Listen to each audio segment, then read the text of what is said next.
Bonjour à tous et bienvenue sur la chaîne Fun Expert Business. Je vous retrouve comme tous les jours pour un conseil d'expert, un conseil de pro et de télépro par jour. Et aujourd'hui, on va terminer avec notre forme de prospection en événement networking et réseautage pour savoir comment on doit se comporter dans ce cas-là de prospection. Donc forcément, quand on va en événement réseautage, que ce soit un événement professionnel, un salon, une foire commerciale ou tout autre type d'événement, ou même de club d'affaires, puisque ça fait partie aussi du réseautage, il faut avoir une préparation personnalisée. C'est-à-dire qu'on va essayer d'identifier les participants pertinents pour nous, et de préparer des accroches adaptées finalement à leurs éventuels besoins. Donc, on va préparer un pitch, n'est-ce pas? Un pitch percutant. On fait évidemment une introduction impactante et ensuite on essaye d'engager les conversations en mettant en avant les avantages finalement de ce que vous apportez comme solution de manière vraiment concise et pertinente. Ensuite, on va faire, et évidemment comme le but de ces événements-là, des échanges de contacts. On va profiter de l'événement pour échanger justement les coordonnées avec différentes personnes. C'est aussi dans ce cadre-là que on élargit son réseau, on peut avoir des synergies avec plein d'autres personnes, et peut-être que lui, il n'a pas besoin de vous tout de suite, mais qui connaît quelqu'un, etc., etc. Vous aurez compris. Donc, vraiment bien soigner vos pitchs, c'est très important.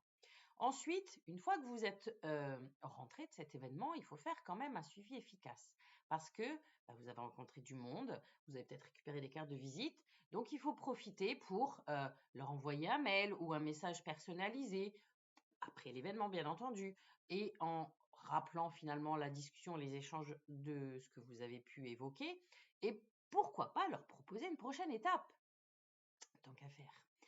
Et évidemment, on fait aussi de la relance stratégique. On va relancer les contacts non réactifs avec des messages ciblés pour maximiser justement les chances de les rencontrer.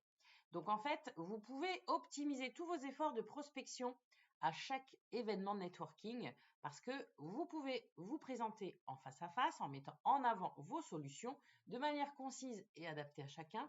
Et ensuite, vous pouvez en plus compléter avec des relances téléphoniques pour aller plus loin et proposer de les rencontrer. Donc en fait, dans tous vos efforts de prospection, là, vous avez plein de secrets professionnels pour justement optimiser votre approche et obtenir des meilleurs résultats.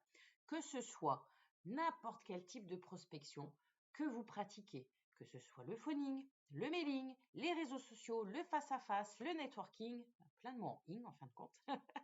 Mais quoi qu'il en soit, évidemment, c'est important de se préparer, de personnaliser, d'avoir de l'engagement et surtout de l'adaptabilité pour réussir dans toute forme de prospection. Moi, je vous dis à demain pour la suite de un conseil par jour de pro, de télépro. Je vous invite à vous abonner à la chaîne Fun Expert Business pour ne rien rater de tout ça. Et donc, à bientôt pour la suite. Bonne journée.